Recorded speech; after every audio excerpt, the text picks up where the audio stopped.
Bon, je viens, excusez-moi. Excusez-moi.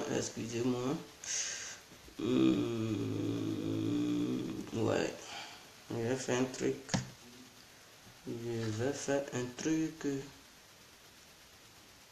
Voilà. Je vais faire un truc.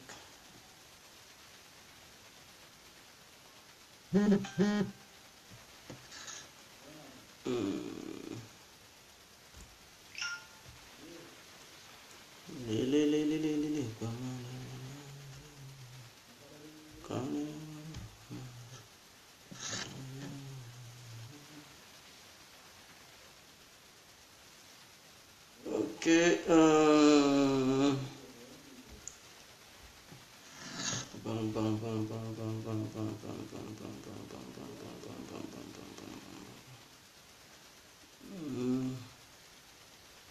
excusez-moi. Voilà.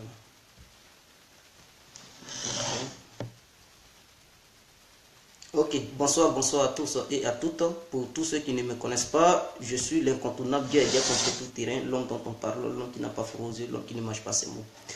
Alors, ça c'est la seconde vidéo. Comme tout à l'heure, je vous avais dit que j'allais faire une seconde vidéo sur le franc CFA. Voilà, donc nous sommes là, on se pose une question parce que ça fait longtemps, cette question est dans ma tête et j'aimerais la partager avec vous. Je me pose cette question souvent.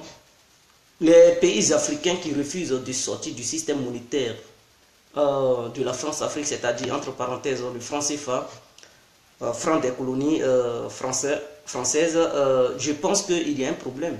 Imaginons, le monde aujourd'hui, on ne sait jamais. On ne sait jamais dans cette vie où on est, on ne sait jamais. Dans ce monde où on est, on ne sait jamais. Qui avait, à un moment donné, imaginé qu'il y allait avoir la Première Guerre mondiale? Mais elle est arrivée. Qui avait imaginé à un moment donné qu'il allait avoir Deuxième Guerre mondiale? Elle est arrivée, ça ne fait même pas encore un siècle. C'est-à-dire, ça a pris en 1945, tout près ici. Là. Et il y a des gens qui sont nés en 1945 qui vivent encore de nos jours. Suite à ça, dans les années 1960, la France nous a donné une monnaie appelée le franc CFA. Et aujourd'hui, il y a des milliers de pays de l'Afrique qui sont là-dedans. Quand on leur dit cette monnaie n'est pas bien, ils trouvent que la monnaie est bien. il y a des intellectuels africains qui se réunissent à longueur de journée et ils ont peur. Ils se disent, si on sort de ce système monétaire, qu'est-ce que les pays africains vont devenir? Est-ce que ces pays ne vont pas tomber en faillite? Mes frères et sœurs, quand on veut faire quelque chose, il ne faut pas trop rester là. Vous savez, la Tunisie est un pays pauvre. Le sous-sol tunisien n'est pas riche, mais la Tunisie a réussi à battre sa monnaie. Ils utilisent là-bas le dirham. La Mauritanie, il n'y a pas assez de population, je ne sais pas si c'est 7 millions. Mais elle a réussi à battre sa monnaie. Elle utilise aussi le dirham. Tous les pays arabes ont leur monnaie. Même la petite Gambie, qui est Gambie là, qui ne fait même pas 1 million d'habitants, la Gambie a sa propre monnaie. N'utilise pas le franc CFA. Et c'est les grands pays africains là qui sont membres du franc CFA qui ont peur, qui disent, ils sont nombreux. Au lieu de battre une monnaie unique, c'est-à-dire une monnaie mais en dehors du franc CFA, ces pays ont peur pour dire non, si est-ce qu'on ne va pas tomber en faillite, mais les autres petits pays qui ont battu leur monnaie là, est-ce que ces pays sont tombés en faillite? Mais ces pays vivent mieux que ceux-mêmes qui sont dans la zone franc. Alors, est-ce que vous vous êtes déjà posé un instant la petite question? Si la France tombe en guerre avec une autre grande puissance, que sera l'avenir de ces pays qui sont membres du franc CFA? Est-ce qu'on s'est déjà posé une telle question? Non, on ne se pose pas les questions. On dit oui, c'est normal, ils n'ont qu'à battre cette monnaie en France. Et c'est la France qui en est et qui maintenant sert nos pays, qui donne aussi. Mais vous ne voyez pas le monde de la manière le monde bouge. Mais on n'est pas loin d'une guerre. Nous, Africains, on est un peu écartés parce que s'il y a une guerre des grandes puissances, je ne pense pas que seulement les tarés qui vont aller chercher comme les tirailleurs sénégalais pour venir les mettre au front, ils vont les assassiner, c'est ceux-là qui vont mourir. Sinon, nos parents en Afrique, il y a beaucoup de terres, ils vont fuir, ils vont aller dans les brousses pour vivre là-bas. Et ils seront épargnés des guerres. Mais moi, ce qui me préoccupe, la question que je me pose, si jamais la France tombe en guerre avec une grande puissance, quel sera l'avenir de nos pays africains? Parce que la monnaie ne va plus quitter la France pour aller en Afrique.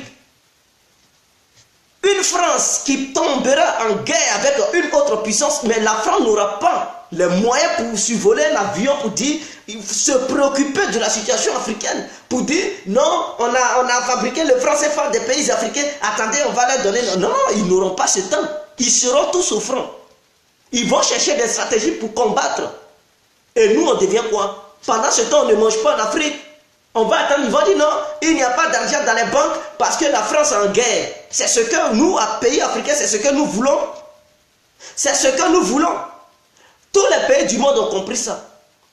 Les pays du monde ont compris que non, il faut battre monnaie sur place. Chaque pays bat sa propre monnaie. Au cas où on dit oui, il y a une crise internationale, une guerre mondiale, chacun sait que lui-même il bat sa monnaie, donc il sera comment s'occuper de sa population, de son peuple. Parce que tes banques sont chez toi, les machines qui fabriquent ta monnaie se trouvent chez toi, tu vas tout faire pour essayer d'encadrer ton peuple. Mais un pays étranger qui bat monnaie pour toi, ce pays rentre en guerre. Mais quel moyen ce pays va encore utiliser pour prendre l'argent, mettre ça dans l'avion ou bien dans le bateau pour aller te donner ça? Mais ce pays n'aura pas le temps parce que ce pays sera occupé à la confrontation avec l'autre pays. Et par malheur, si ce pays perd la guerre, mais on est foutu. C'est-à-dire on va périr, crise humanitaire, parce que la misère va nous tuer, parce qu'il n'aura pas d'argent. L'État même sera en faillite. Raison pour laquelle je sonne. J'appuie sur le bouton d'alarme pour que les uns et les autres comprennent. C'est les Africains qui sont toujours là à réfléchir. Non, le franc CFA est bon. Non, ok, si c'est bon, prenez les machines, fabriquez ça en Afrique. C'est bon, ok. Si c'est bon, vous criez sur tous les toits, c'est bon. Vous ne voulez pas sortir là-dedans. Battez la monnaie sur le territoire africain. C'est ce qu'on veut. Pourquoi vous refusez de battre ça? C'est-à-dire, On dit, nous sommes des otages. Vous voulez nous faire croire que c'est bon. Ok, c'est bon, on vous écoute, c'est bon. Mais c'est bon, pourquoi vous refusez encore de battre ça en Afrique? Vous dites non, ce n'est pas bien, la France est la garante de trucs. Mais non! La France ne peut pas garantir notre monnaie, ce n'est pas nous qui garantissons l'euro. Ce n'est pas nous qui garantissons le livre, ce n'est pas nous qui garantissons le dollar, même les dinars, ce n'est pas nous. Pourquoi c'est notre monnaie, la France, se porte les garants? Non. Mais est-ce que vous avez déjà imaginé? Parce que le blanc, lui, il fait ses calculs. Plusieurs années-lumière, c'est-à-dire, il regarde aujourd'hui, les décisions qu'ils prennent aujourd'hui là. Est-ce que dans 50 ans, dans 100 ans, est-ce que ça va les arranger? Et c'est ce qu'ils regardent, ils votent leurs lois. C'est ce qu'ils regardent et puis ils font leurs plans. Vous voyez le système colonial, la France-Afrique, ce n'est pas aujourd'hui les Français ont mis ça en place en Afrique. Mais les premiers dirigeants français ont vu cette vision. Ils ont su que non, en signant ces accords, ça va appauvrir l'Afrique pendant longtemps. Et leurs petits-enfants, leurs petits-enfants vont bouffer en Afrique.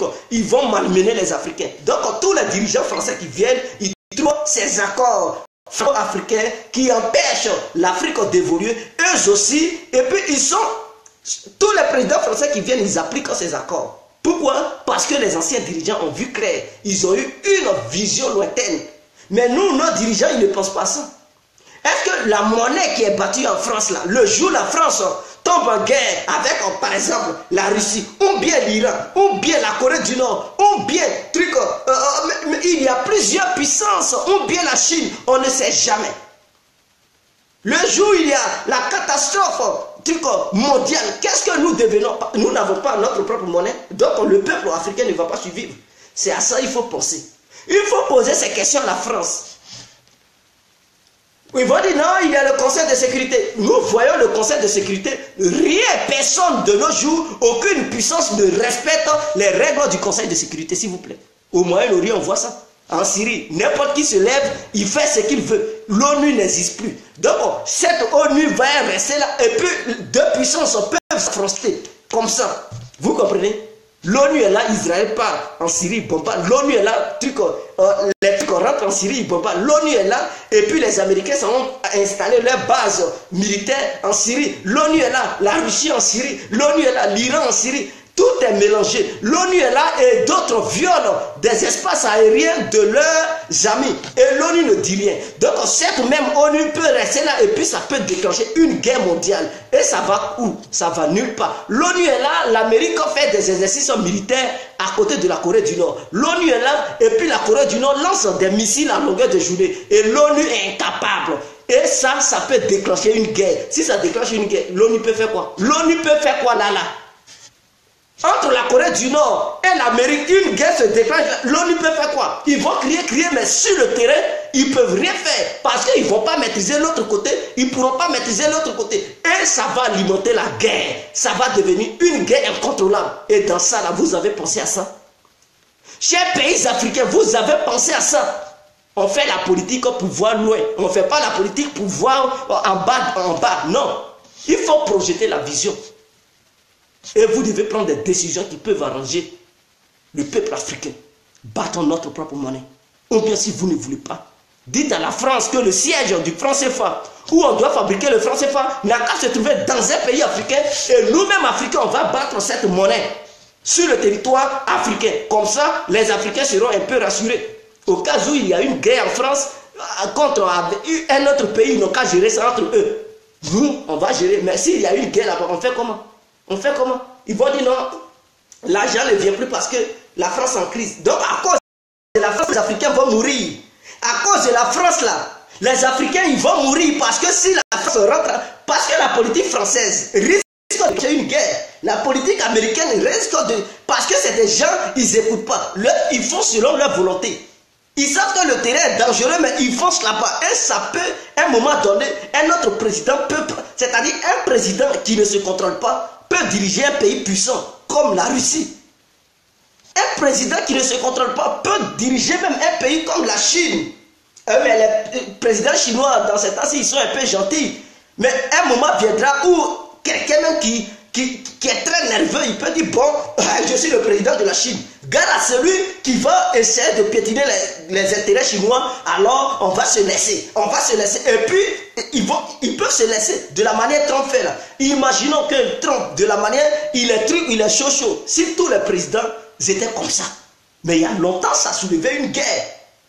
De la manière, il est chaud, il ne se contrôle pas. Si tous les présidents des grands pays, c'est-à-dire des pays puissants, étaient comme ça, mais il y a longtemps, ça a déclenché une guerre.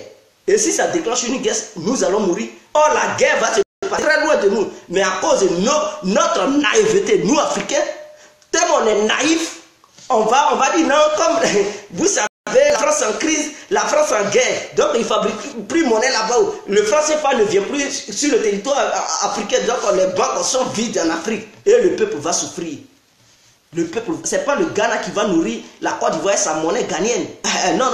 Ce n'est pas un truc, comme on appelle, ce n'est pas le Nigeria qui va nourrir les pays africains et leur monnaie. Non, ce n'est pas l'Afrique du Sud qui va nourrir les autres pays membres du franc CFA avec leur monnaie. Si jamais une guerre se déclenchait entre Paris avec une autre puissance, on doit penser à ça. Qu'est-ce que nous, simples citoyens, pouvons faire? Merci mon frère Guégué, tu dis vrai. Merci. Comment on va faire si ton Ouattara dit non en tant que économie Auguste Ouédan? Je comprends.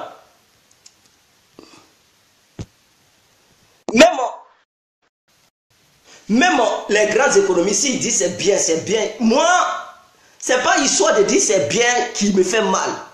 C'est histoire de voir notre propre monnaie fabriquée sur le territoire français qui me fait mal.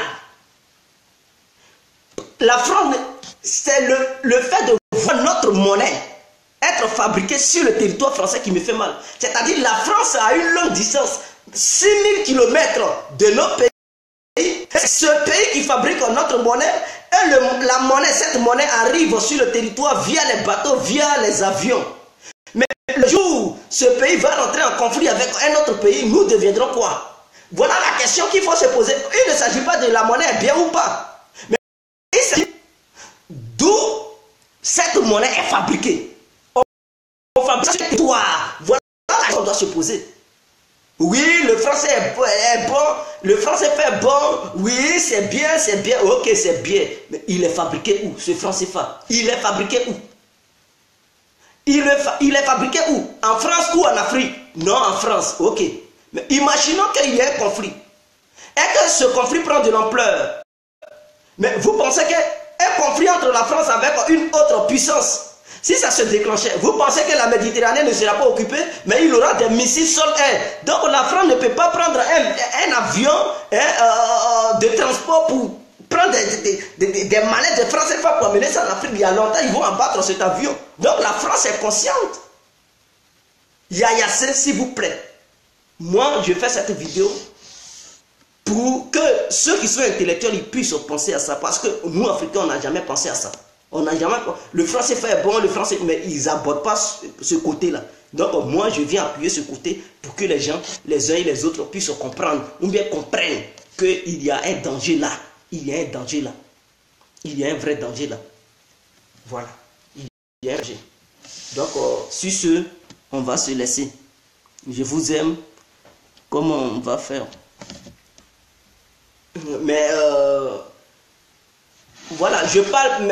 Même s'il y a des gens qui sont pour le franc CFA, mais c'est d'ailleurs les convaincre pour dire la monnaie est fabriquée en France, il faut tout faire pour ramener le siège. C'est à la base de la fabrication de cette monnaie n'a qu'à se trouver en Afrique.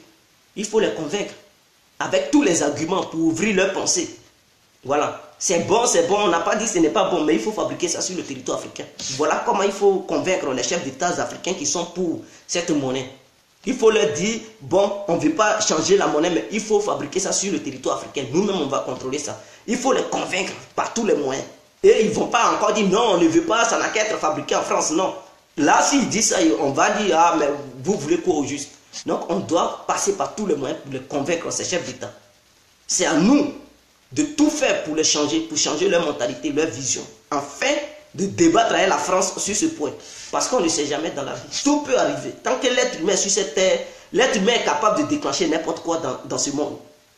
Nous sommes humains et on sait de quoi on est capable. On ne peut pas dire qu'il y a des lois, non. Il y a des lois qui sont violées. Vous pouvez même signer des lois et ces mêmes lois sont violées. On a vu la Russie et les Américains. Ils ont voté une loi pour dire faut pas, l'OTAN va avancer, faut pas, l'OTAN va mettre ses bases dans les anciennes colonies de l'URSS. Mais l'OTAN a avancé. La preuve en est qu'il n'y a pas d'accord. Accord là c'est sur papier, mais c'est sur le terrain on voit la réalité. L'Ukraine avait ses frontières, la Russie a pris la Crimée. Qu'est-ce qui est arrivé? Ça veut dire dans ce monde, il n'y a pas histoire d'accord. L'ONU ne peut rien faire. Quand les grandes puissances décident, ce sont ces mêmes grandes puissances qui contrôlent l'ONU. Donc si elles se bagaillent entre elles, qui va encore parler? L'ONU a encore quel pouvoir? L'ONU a quelle armée pour aller combattre une grande puissance? L'armée de l'ONU ne peut rien faire. Puisque ce sont ces mêmes grandes puissances qui financent aussi l'ONU. Donc l'ONU ne peut pas aller jouer sur un terrain glissant où on parle des nucléaires, des têtes nucléaires. L'ONU va faire quoi? C'est sur l'Afrique que l'ONU est puissante, mais quand on parle des grandes puissances, l'ONU s'écarte, l'ONU prend ses distances parce qu'elle ne peut pas aller jouer là-bas. Là où deux bulldozers se battent, mais la fourmi ne peut pas aller jouer là-bas parce qu'ils vont l'écraser. Donc c'est très important. Donc n'importe quoi peut arriver. Une guerre peut déclencher à tout moment, à n'importe quel jour, n'importe quelle heure. Donc on doit être prudent. Et pour cela, on veut que le siège de l'ONU, de notre monnaie de fabrication du franc CFA, n'a qu'à se trouver sur le territoire africain. C'est très important. Il faut conscientiser les pays africains dans ce sens et que le peuple n'a qu'à ramener leurs dirigeants sur cette voie, afin que beaucoup puissent comprendre. De toute façon, ce n'est pas Ouattara qui va mener ce combat, la guerre. Dieu fera ça. Non, je n'ai pas dit Ouattara va mener ce combat, mais ce sont nos économistes qui travaillent dans les banques. C'est à eux qu'il faut convaincre. Ouattara, même s'il ne va pas mener ce combat, mais si les autres chefs d'État africains, eux tous, s'ils ont accepté, s'ils décident de faire un référendum, mais la voix seule de Ouattara ne peut pas faire truc, puisqu'on dit nous sommes en démocratie. Ils peuvent dire, bon, les chefs d'État africains n'ont pas voté un référendum, ceux qui sont pour le transfèrement de la base de la fabrication du franc CFA sur le territoire africain, et ceux qui sont d'accord pour que le franc CFA soit fabriqué toujours sur le territoire français. Ils n'ont qu'à faire un référendum. Et on verra. Si le oui qui veut que la France fabrique ça toujours, si c'est ça qui gagne, on saura que nous, vraiment Africains, on ne peut plus faire quelque chose pour nous. Et ceux qui disent non, ils ne veulent pas que ça soit en France, mais que ça soit en Afrique, on verra. Et on va voir les bulletins. Et si lui qui emporte, c'est chez lui on met. Et c'est comme ça, ça peut bien se passer. Mais était le premier à aller à l'Élysée pour refuser ça. Mais c'est quoi qui était le premier? Je ne comprends pas. Mais était le premier, je ne comprends pas. Mais était le premier, je ne comprends pas. C'est quoi?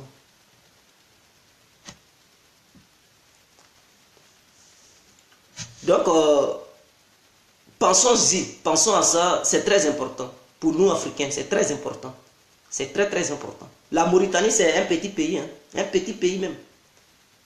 Hein? La Mauritanie est un petit pays. Mais ils ont leur propre monnaie. La Tunisie, c'est un pays. Ils n'ont même pas, la Tunisie n'a même pas dans son sous-sol une richesse. Elle vit du tourisme. Mais malgré ça, elle a sa propre monnaie. Or, en Côte d'Ivoire, nous avons tout. Nous avons tout en Côte d'Ivoire. Mais on est incapable de fabriquer notre monnaie.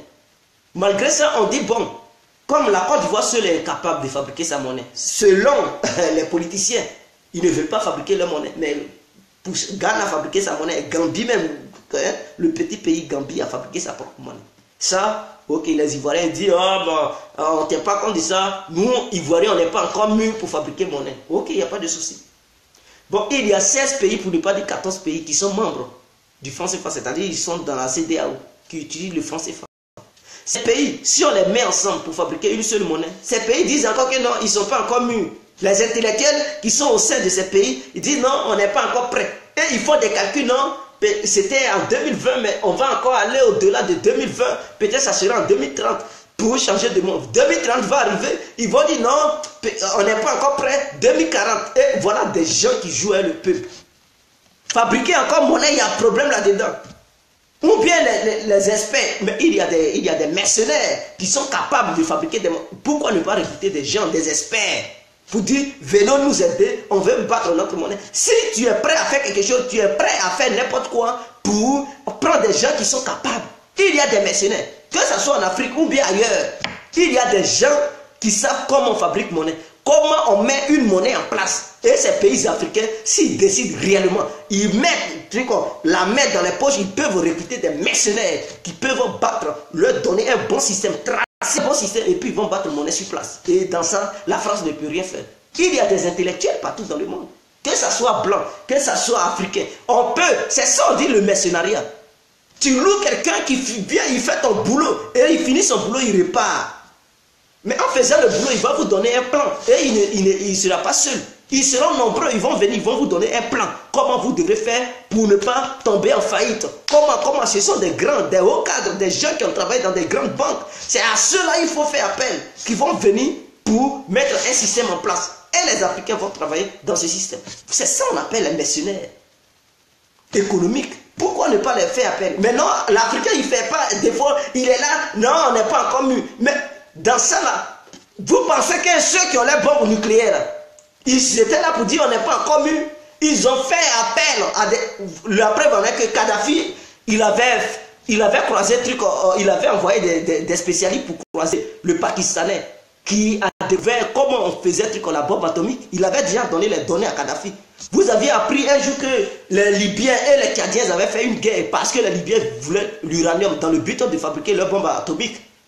Mais Paris avait conclu un accord entre la Libye et Paris pour dire il ne faut pas faire la bombe nucléaire, on ne va pas te déranger et tout. Et Kadhafi a cédé. Par la suite, ils ont intervenu là-bas pour le déstabiliser. Et c'est ce même qui, par son réseau de mercenariat, il a donné les données à l'Iran, il a donné aussi au Pakistan, il a donné à l'Inde et il a donné à la Corée du Nord. C'est des gens qui ne donnent pas. Quand tu veux quelque chose, il y a des gens qui sont compétents, qui peuvent faire la chose. Il faut mettre seulement la main dans la poche et tu vas voir des volontaires. Mais non, les Africains, ils ne font rien. Ils sont là et ils pensent que tout va quitter au ciel. Tout va quitter au ciel. Non. Même l'armement nucléaire, si les Africains veulent obtenir ça, ils peuvent. La Corée du Nord qui est isolée. La Corée du Nord a des scientifiques, des gens capables de fabriquer des vrais missiles, des armes de destruction. Ce pays. Mais le pays a besoin des fonds, a besoin de l'argent. Tellement ils ont mis pression sur eux, ils veulent même vivre. Donc si les différents États africains se mettent ensemble pour cotiser, pour dire on va envoyer des experts en Corée du Nord, prendre des experts nord-coréens qui connaissent le domaine de l'armement, le domaine des armes, pour pouvoir faire des trucs, des sous-sols, des usines profondes au sein dans un pays africain éloigné ou bien dans une forêt pour travailler là-bas. Et ces Nord-Coréens vont apporter leurs connaissances aux Africains, fabriquer des armes pour que chaque État africain puisse s'emparer de ces missiles et rester sur ses gardes pour demander le départ de la France. D'ici, la France va savoir chaque pays africain est déjà armé. Il faut aller prendre des mercenaires, mais ils ne font rien, ils sont là. Vous pensez que les Iraniens, ils ont fait truc, mais ils ont fait appel aux mercenaires. Les Nord-Coréens ont fait appel aux mercenaires. Et c'est comme ça dans le monde. Même quand on fait les guerres, mais on s'en recrutait toujours des mercenaires. Donc sur tous les plans, il y a des mercenaires, des gens capables de faire quelque chose. Sur tous les plans, que ce soit dans le domaine de la guerre, tu peux aller louer des mercenaires. Dans le domaine économique, tu peux aller louer des mercenaires. Dans le domaine de la fabrication des armes de destruction, tu peux louer les mercenaires.